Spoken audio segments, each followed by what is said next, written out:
New Thought Media Network. We are a global broadcast network of positive music, media, and entertainment, inspiring humanity's evolution along the journey of enlightenment and creating a world of love, peace, empowerment, and prosperity for all. New Thought Media Network. Positively inspiring.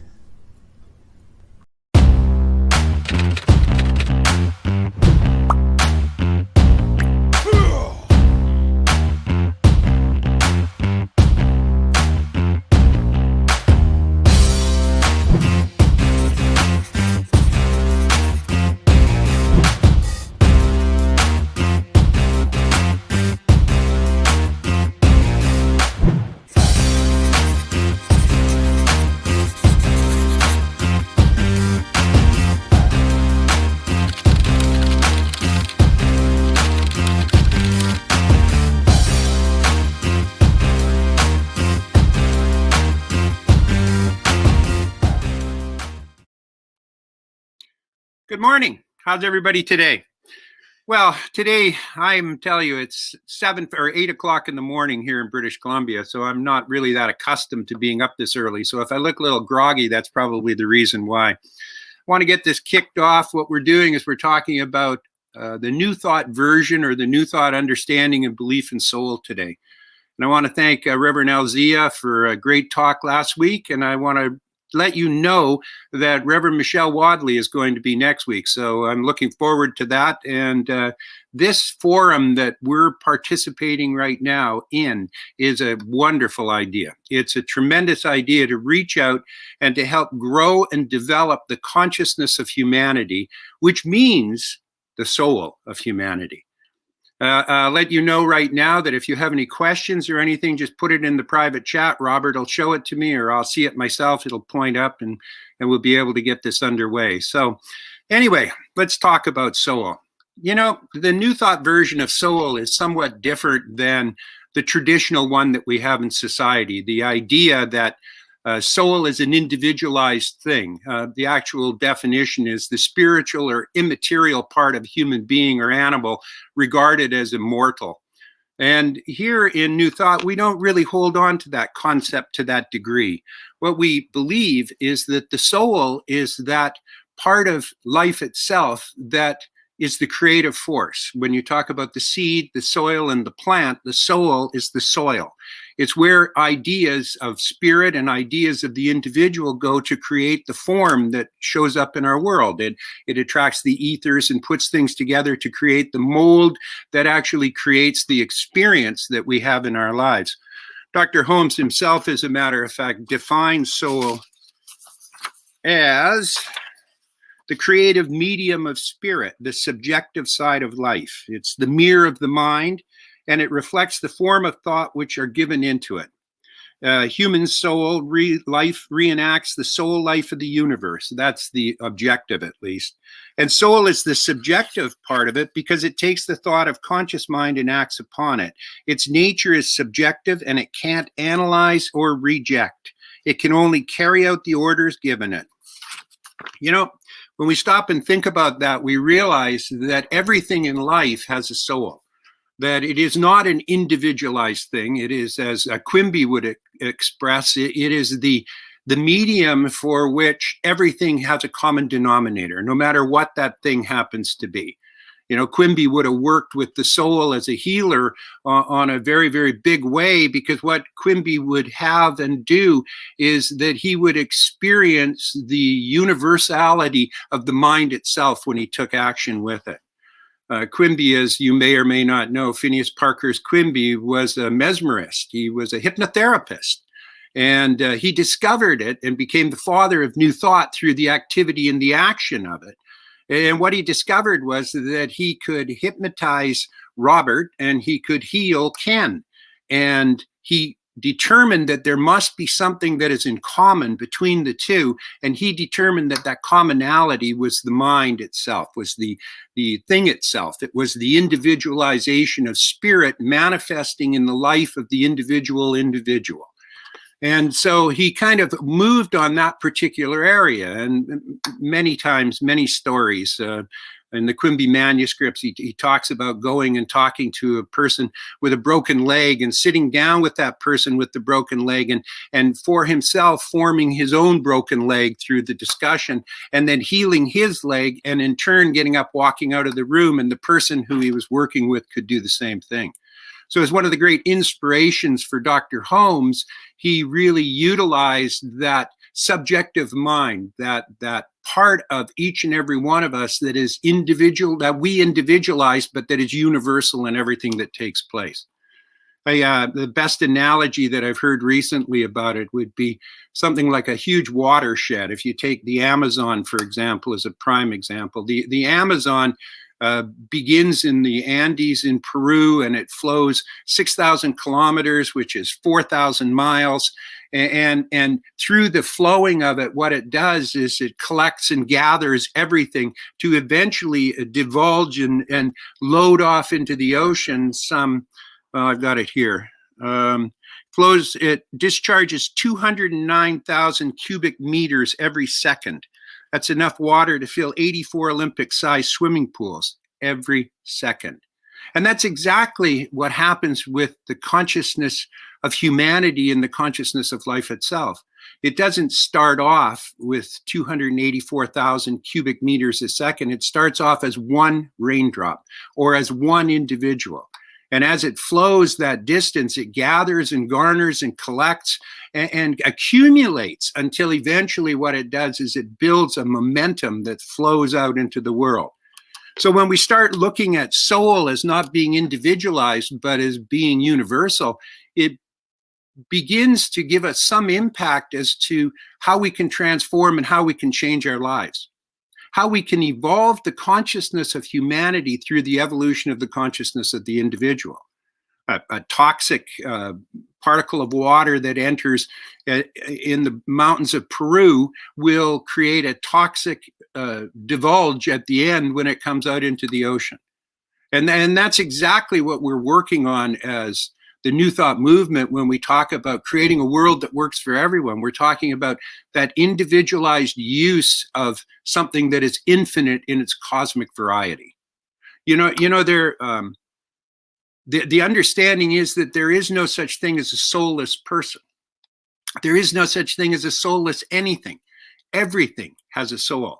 Zukov talks about dolphins having dolphin souls, talks about horses having horse souls, talks about plants having plant souls, and that each one each one activates according to its awareness. So when we go back and we talk about another inspiration of Dr. Holmes, which would be Thomas Troward, we find the situation that he talked about the evolution of humanity. We look at it from his perspective, which is that we go from a mineral consciousness to a plant consciousness to an animal consciousness to a human consciousness to a divine consciousness.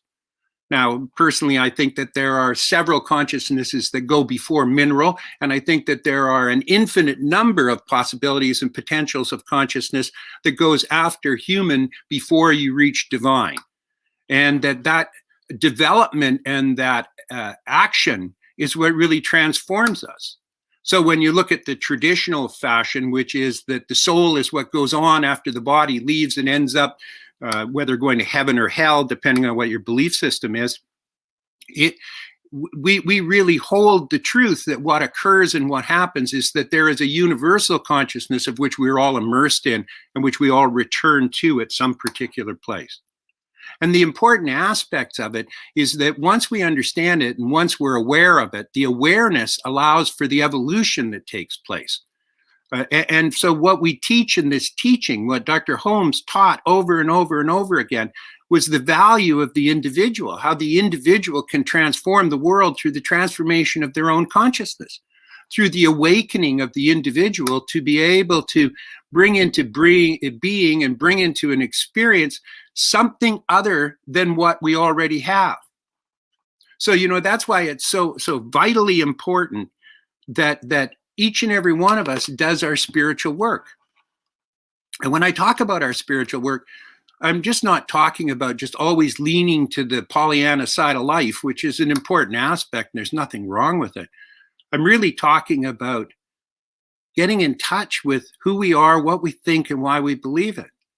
Understanding that our consciousness, small c consciousness, contains all of our conscious and unconscious thoughts. It not only contains our individualization of the soul, it also contains the macro of the soul that exists in society, that exists in the world. And part of it isn't just human soul, it's animal soul, it's mineral soul, it's plant soul, it's anything that one could see as form. Because what form is soul formed. It is made up of the same thing. So the object, obviously, is to ensure that we have a clean, clear thought and that we emulate the practices and the understandings of what we know the divine to be, which is loving, because it can't be anything other than loving. An infinite intelligence is infinite. Therefore, every aspect of it must be infinite. Therefore, whatever it is, it must be self-sustaining and life-sustaining in order to be able to make it live and be and have its being. It's a necessity. It can't do it any other way. If hatred were part of what we call the divine, or punishment part of what we call the divine, then that would be infinite. And if anything that is destructive is infinite, it's infinitely destructive. Therefore, there wouldn't be form in the first place. So we know the basis of what we're talking about when it comes to what we believe the divinity is, what we believe the infinite intelligence of life is, and what it's made up of and how it operates. And when we take that and when we use that subjective side to begin to realize what an incredible difference we make to the world through the individualization of one drop, one small idea. Pardon me, I'm going to take a drink. It opens the door for us to be able to appreciate and understand the impact that we have as individuals in the life. And like I say, it's not enough just to hold a good thought. Because if our consciousness is our conscious and unconscious belief, we can pretty much bet that the experiences that we have in life are a reflection of our life, our belief systems. We can pretty much bet that what we see within our life itself is a direct mirrored image, as Dr. Holmes says, of the world around us and of what we believe and what we think. You know, we're very strong in believing that if we change our thinking, we'll change our experience. But we're also very strong in understanding and appreciating that the outer is a reflection of the inner first. So whatever happens to be going on in my life at any given time, and I'll own this for myself, whether it's confusion or frustration, whatever it is, it's something that begins within me and begins within my belief system, whether I know it or not. So the important aspect is to delve down and understand what it is that I believe, and then have the opportunity to transform and change that if I so choose. You know, for years in my life, I was impoverished. I was a California farmer. I wasn't doing very well financially. It was hard to keep my family fed. And I remember once I found Science of Mind and Dr. Holmes that I began to really work on how to do that transformation within my own being and within my own self. I began to take certain steps to awaken myself to a deeper appreciation and deeper understanding of what it was that I believed, so that I had the opportunity to change it. Because the simple fact of the matter is that if I don't know what it is and deny it and ignore that it's there, what happens is it continues on and on and on and on. So I had opportunities at many times in my spiritual practice. And my spiritual practice is really one of finding out what it is that I believe, determining what it is that I want, and then establishing what it is that I need to believe in order to have what I want. I remember years ago when I was farming down in California that I was waiting for some checks to come in, and I had some bills to pay, and it was running around, not unlike probably what a lot of us have experienced at some point in our life. And I can remember every time I'd go to my mailbox, it was across the street that I lived on, the road that I lived on in the farming community I was in. And I would walk out and I would open up the mailbox and I'd have this great big stack of bills. And I'd look at it and I'd go through the bills and I'd say, pardon me, bill, bill, bill, bill, bill, bill, bill. And I go back over across the street and go back inside the house. And my beautiful wife, Deborah, would say, did you get your checks? I'd say, no, only bills, only bills. And then I recalled that somebody told me that I needed to change my thinking in order to get something different. So one day I walked across the street and opened my mailbox and I pulled out my mail and I was going through the mail and it was, once again, I was just being a curmudgeon and griping away, bill, bill, bill, bill, bill, bill, bill. And in there was a letter that I'd received. And it was an inconsequential letter, but I noticed that on the top corner, where the stamp would be normally stamped and as used, there was no stamp on it. So it was like a 35-cent stamp sitting on it. And I got to thinking about it almost instantaneously. And I said, oh gosh, I have to be grateful when I see this transformation in my experience. And so I walked across the street and went inside the house. And Deborah said, did you get anything? And I said, yeah, I did. I got 35 cents. I know how trivial this sounds, but I want you to know that that was a moment that I remember 35 years ago that flipped a switch. Because the minute that I recognized and realized what I was doing to myself, how I was focused on my lack rather than focused on my plenty, that what occurred was I was feeding that subjective soul. And that subjective soul was drawing and attracting everything because it can only say yes. I am poor and have no money. Yes. I am grateful for what I have in my life. Yes. If I'm poor and have no money, it draws every experience that's necessary to prove me right. When I am grateful for the 35-cent stamp, it begins to draw everything that is necessary to make me grateful. That was one of the main transformational moments in my life. And what it was feeding the soul.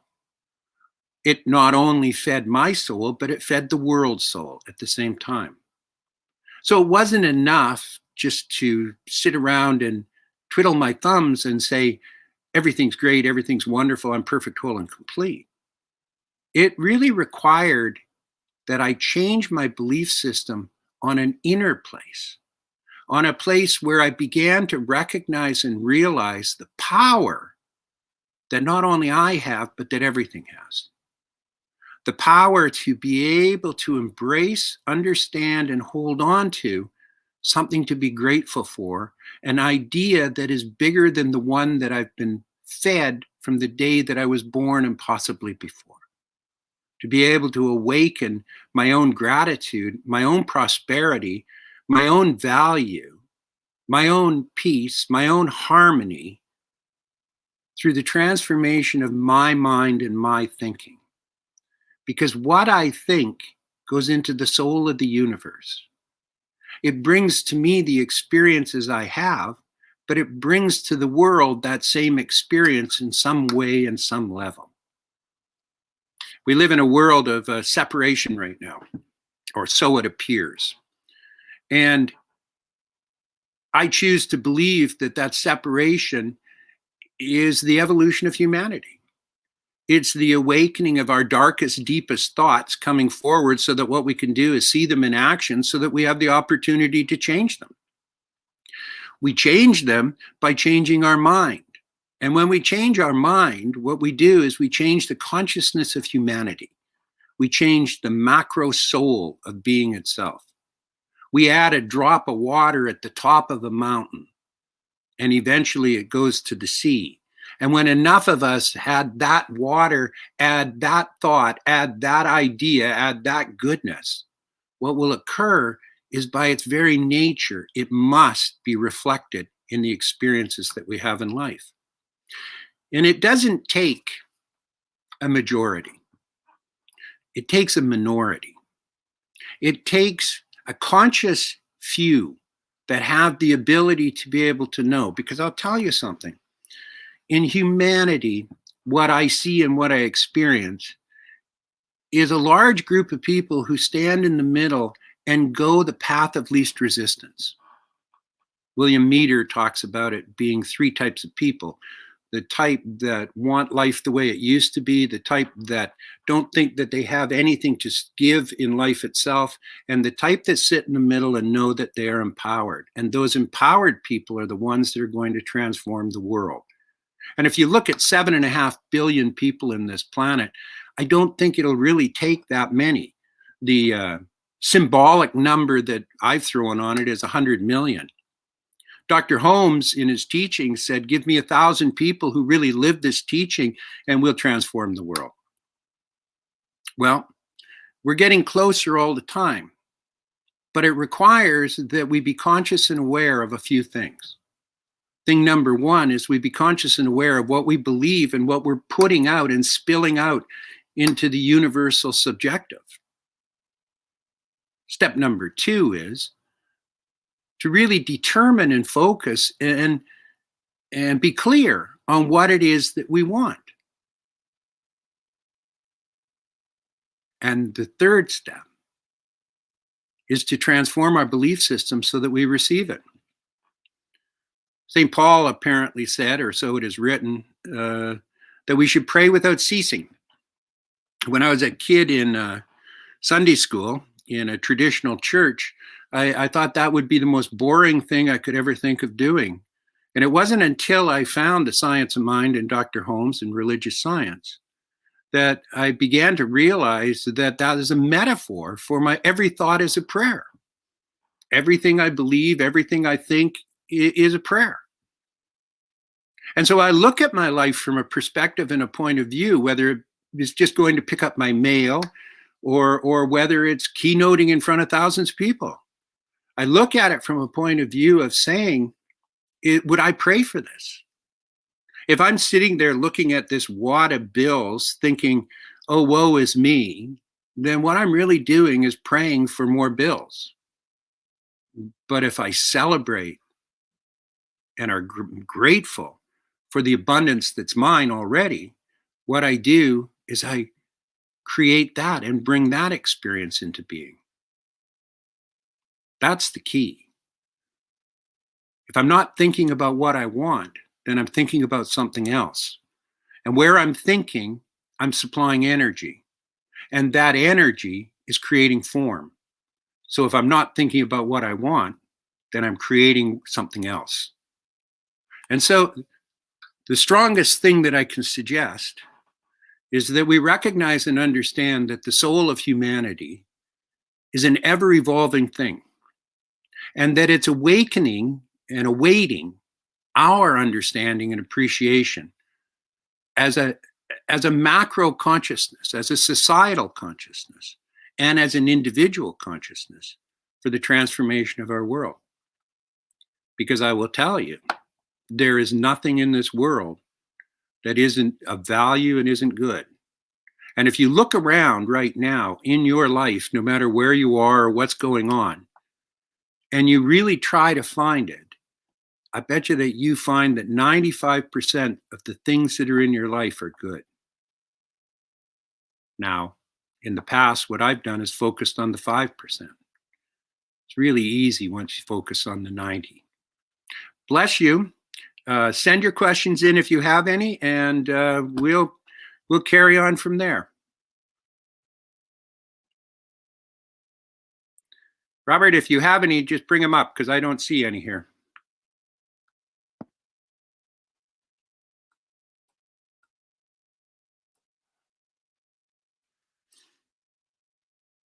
I do see. Good morning, Marianne Lockhart. Nice to see you here.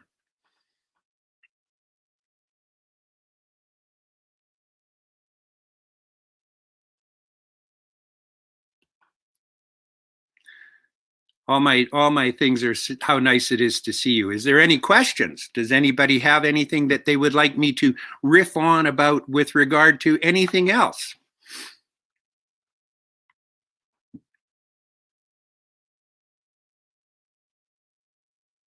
Okay.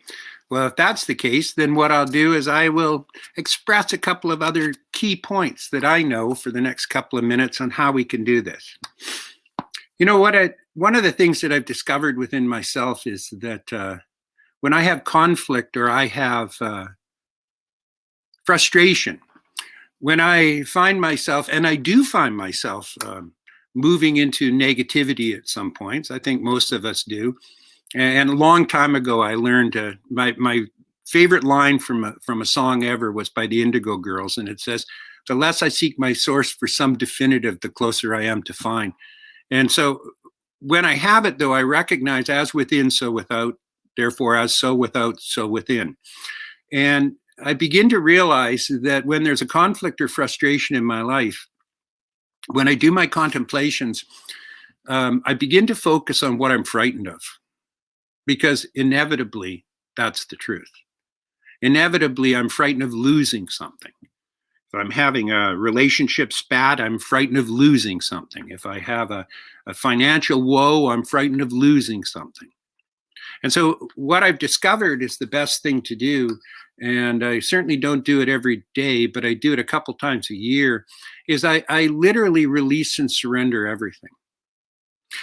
I bring forward the idea and the ideal that I am an individualization of a spark of divinity, and that the potentiality of who I am flows without restriction and without anything needing anything to support it.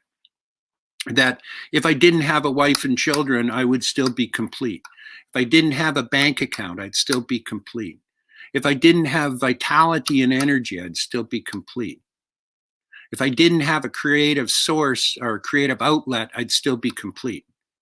And so what I found for myself is that when I start letting go of things, when I let go of my titles, when I let go of my fear of losing money or my bank account, when I let go of my relationships, that when I let go of all of that and push myself through that veil of evolution and enter into a new world of ideas that I'm thinking, what occurs when I step on the other side of that veil is that everything that I have released is there waiting for me, pressed down and flowing over. And that which I fear had nothing, no reason to do it. I've found over the years that when I release those fears, that I become a cleaner crucible to be able to carry the truth of our life forward. So I'll turn it back over to Robert now. Robert, it's all yours.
Sorry, Dr. Kenn. We're having a little technical difficulties here.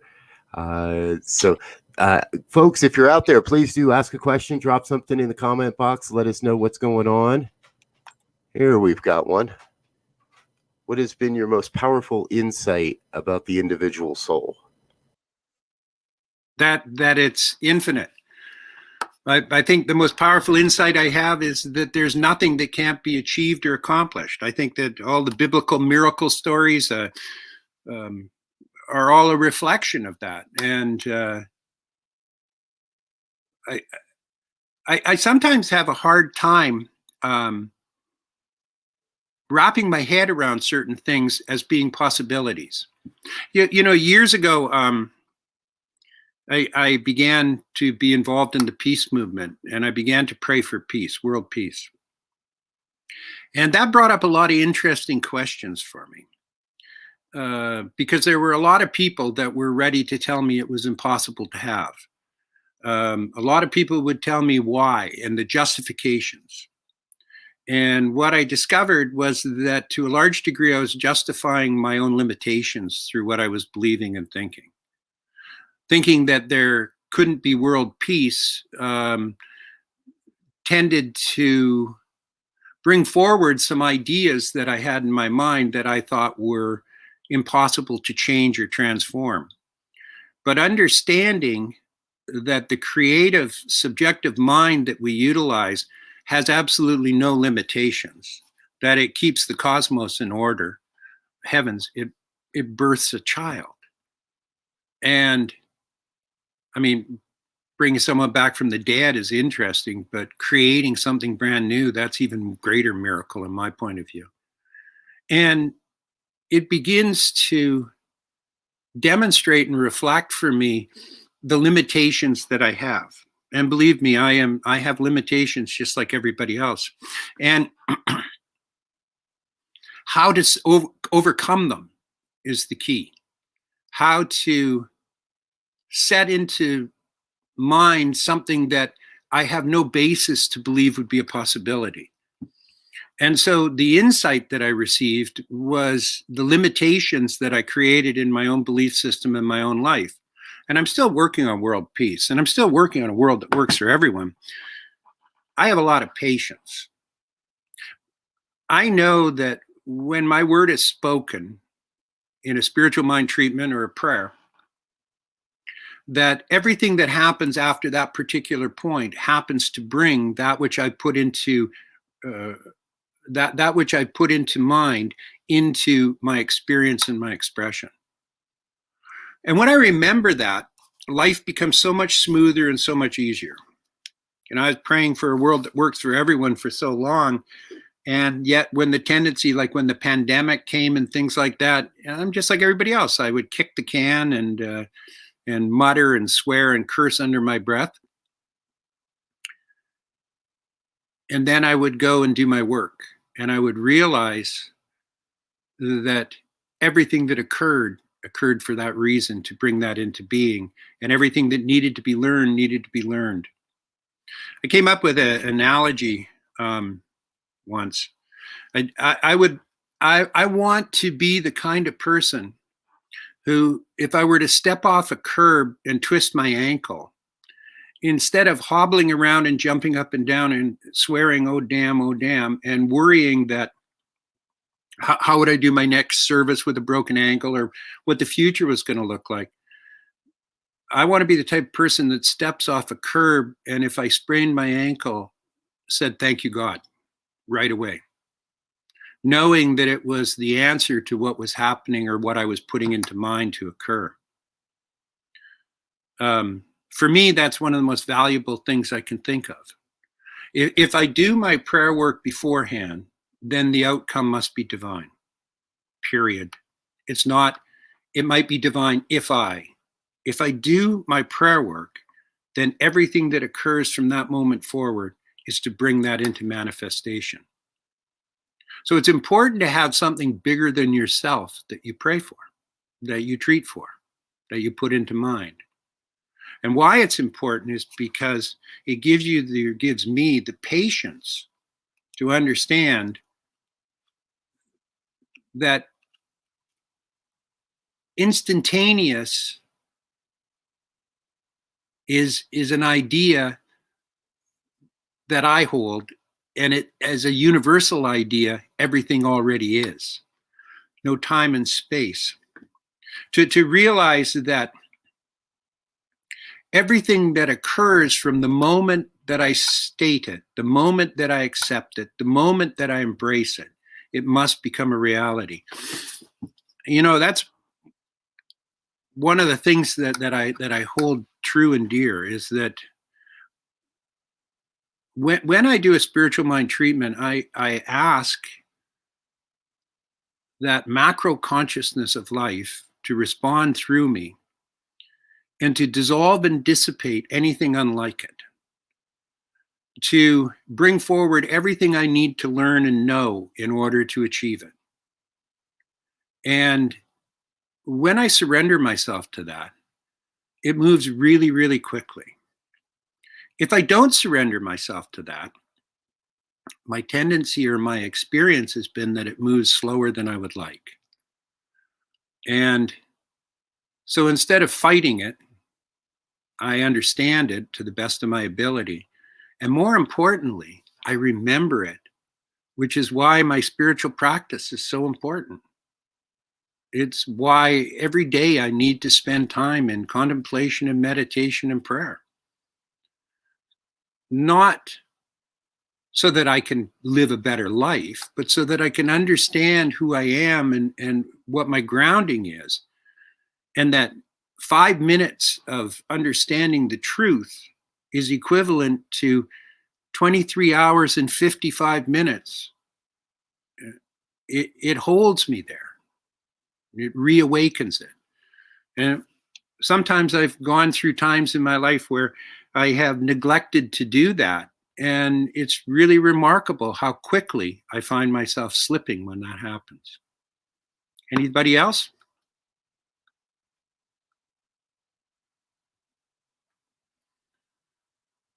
Macro versus micro, any insights, individual, universal? Yeah,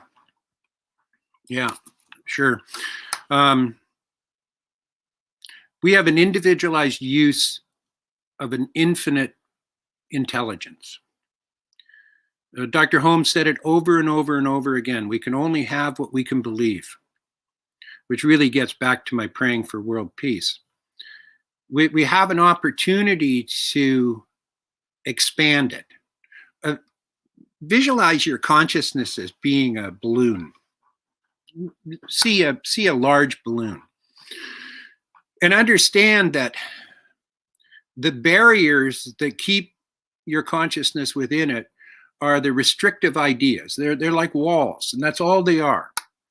And so that it requires that we grow it by pushing out on it and straining and stressing out so that it's constantly expanding. Our tendency is to believe sometimes that we can have something without it being in our consciousness. And we probably can. Whether or not we get to keep it is another question. Visualize that balloon sitting in front of you and understand that everything you have in your life is contained within that consciousness. And so if you want something outside of that consciousness, over here, let's say, I don't even know how to do this, over here, let's say, our thought is that we can reach out and grab hold of it, and pull it in. It's not the way it works. How it works is to receive that or to get that into our lives, we have to grow the entire consciousness. So we have to expand it out so that it encompasses what it is that we want. In the case that I used earlier where it was prosperity, the requirement for me wasn't to reach out and grab hold of one little piece of prosperity and bring it in and say, there, I've solved that. It was to grow the entire being of who I am so that what it did was encompass prosperity in who I was. And if I'd done it any other way, I probably would have just lost it again. But the minute that I began to expand that consciousness to encompass that prosperity, what happened was everything began to become more prosperous and began to become more attracted. And so it's not, when you look at the four square of life, health, wealth, creative expression, loving relationships, we find ourselves in a situation where we think that we can deal with one or the other and that they're not interacting. They're totally interacting.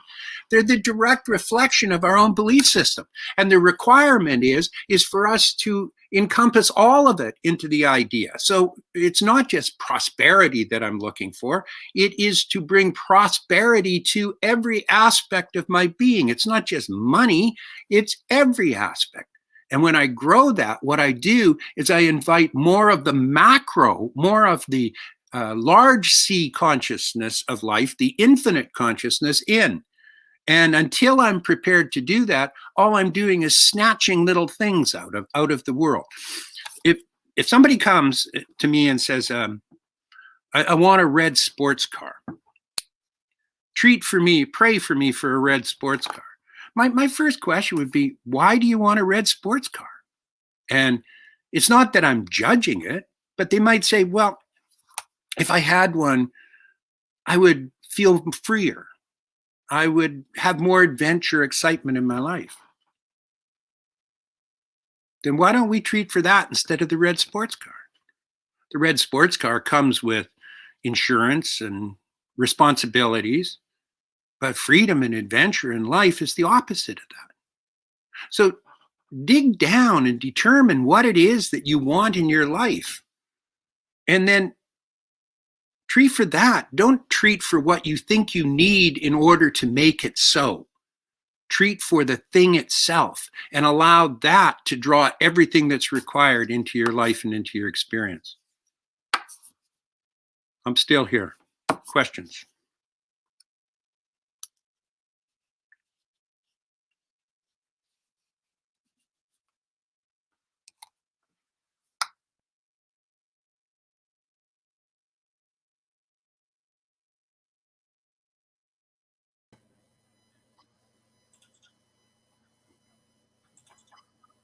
All right, folks, last chance. Get a question into Dr. Kenn before we need to wrap up for the day. I think maybe we've covered it. All right, then. Remember, Reverend Michelle is next Saturday at 9 o'clock Mountain. So tune in. She's a spark if I ever saw one, the Jersey girl.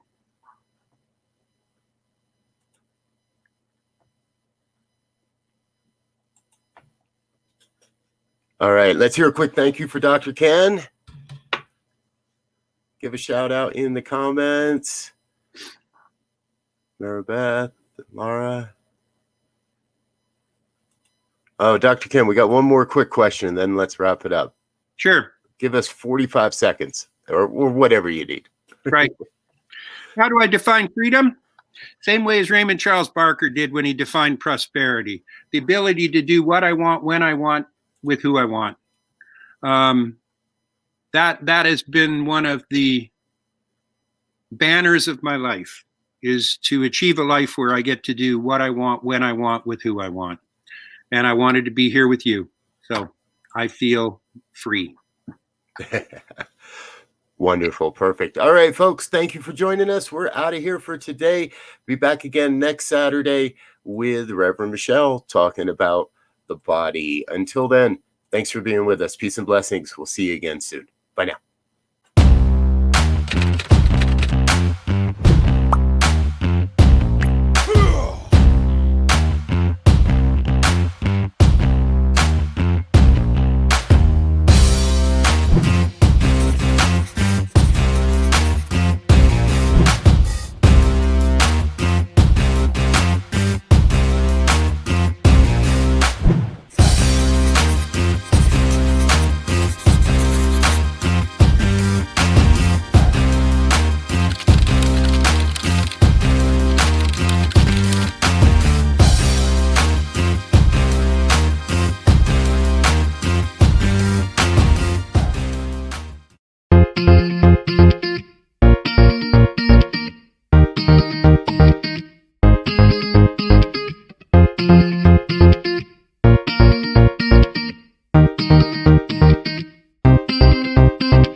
Check it out. Thursdays, 10 a.m. Mountain Time, noon Eastern. A healthy dose of Jersey Girl wisdom. Live with Rev Jersey Girl. Sponsored by New Thought Media Network. Positively inspiring.